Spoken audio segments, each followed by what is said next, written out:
What makes 5-2 so unique? Well, it begins as a straightforward stage. You run forward while dodging Koopas and Piranha Plants. This can be tricky without slowing down, but with practice you can time your jumps so it's no issue. But 5-2 gets interesting after running past a long upside down pipe. This block contains a vine, which, when climbed, sends you to the World 8 Warp Zone. So 5-2 is a gateway to the final stretch of a Lost Levels speedrun. Now, the beginning of the stage and the Warp Zone itself are both pretty straightforward. You can just run and jump without stopping. But the challenge comes from the transition. How do you get from the underground section to the Warp Zone as quickly as possible? Well, back in 2004, tool-assisted speedrunners tried to answer that question. Biscuit published a task in February 2004 where he hit the block from below, then landed on an elevator and rode to the top. It worked, but it was pretty slow. A few days later, he found a faster method. With precise movement, you could barely land on this higher elevator, then just jump up and climb the vine.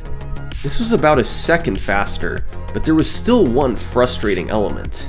After exiting the screen, you have to sit there and wait for 5 seconds while a cutscene of Mario climbing the vine plays.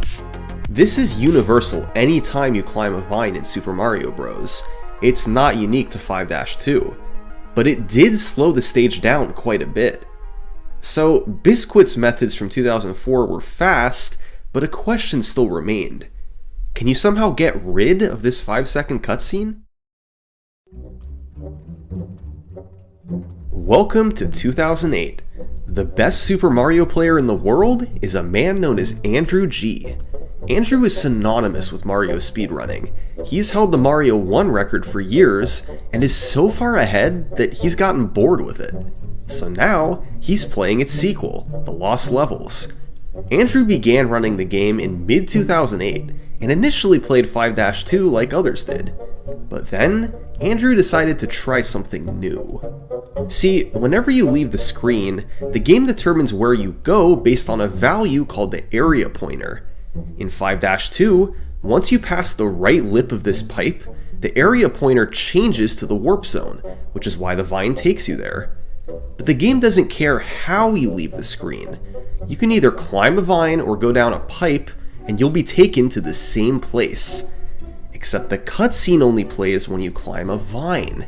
If you arrive somewhere via a pipe, you simply spawn in without fanfare. So even though you're intended to use the vine, accessing the warp zone with a pipe would save about 5 seconds. If only we could find a pipe. These upside down pipes were new to the Lost Levels, and they put one right next to the warp zone. This would be perfect. Except you can't enter upside down pipes. None of them across the entire game. A lesser man would be discouraged, but Andrew G simply said, "How about I do this instead?"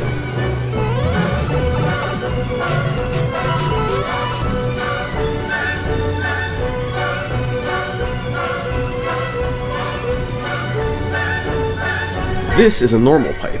You enter from the top. This is an upside down pipe. Its pieces are simply reordered, not rotated, so it's still accessible to enter from the middle. And normally, if you jump into the edge of a block, the game just ejects you out. But here, the game pushes you into the edge of the screen, and no further. So you can't exit the pipe, and by mashing jump to clip further inside, you can go down the middle. Andrew G had found the first human viable method of a 5-2 wrong warp.